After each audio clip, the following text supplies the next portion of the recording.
In the event of a high-rise fire, whether the fire started in your home or somewhere else in the building, you'll have to make a series of decisions to help you and your loved ones survive.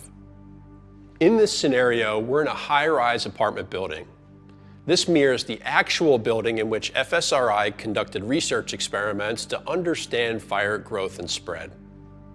The building is 16 stories. Each floor has a single hallway with apartments on one side. There are exit stairwells on each end of the hallways and one in the middle. A fire starts in an apartment on the 3rd floor.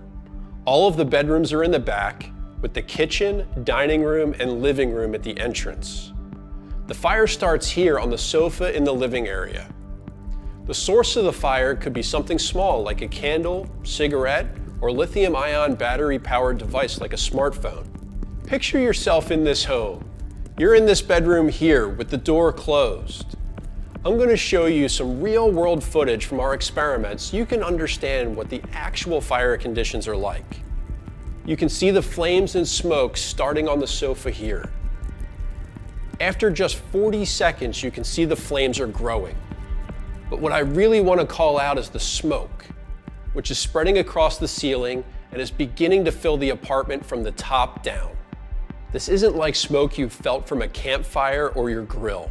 It's incredibly hot and filled with toxic gases. Smoke in an apartment fire is made up of dangerous chemicals like carbon monoxide. The longer the fire burns, the more toxic the smoke gets because the concentration, or parts per million of these gases, increase. If inhaled at only 400 parts per million, you'll start feeling the effects, causing headache and nausea.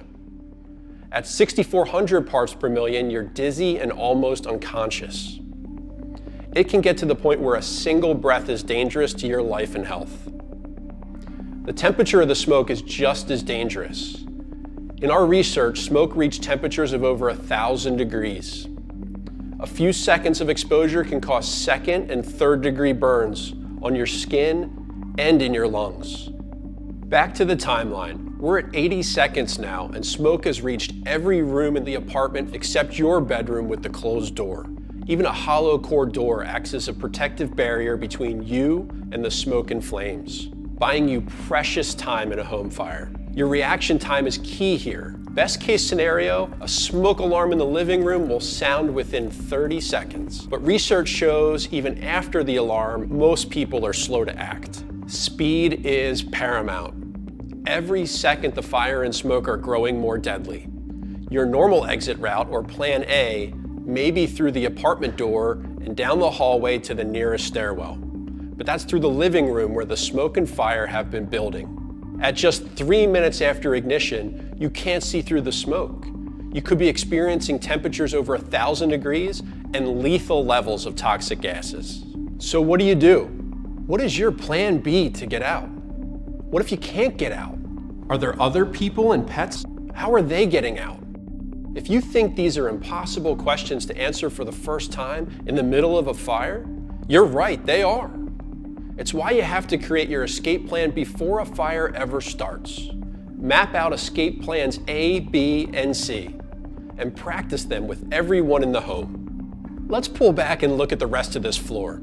If you live in an apartment right here, best case scenario, your building has an interconnected alarm system, so you'll be alerted within seconds of the fire being detected.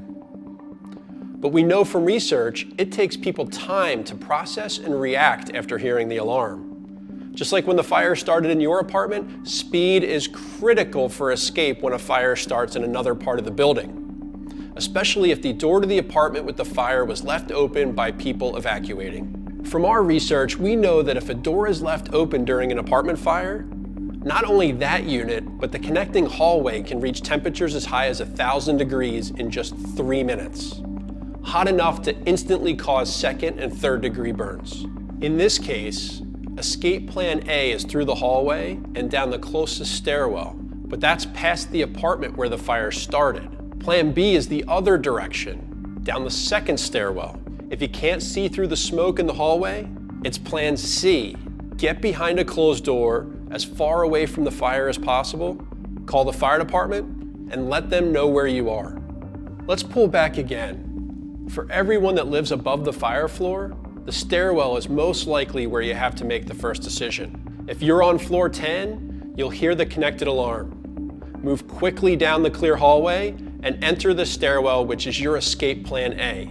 If you can see, you can proceed safely. But if a door was left open somewhere below, toxic smoke can move in quickly.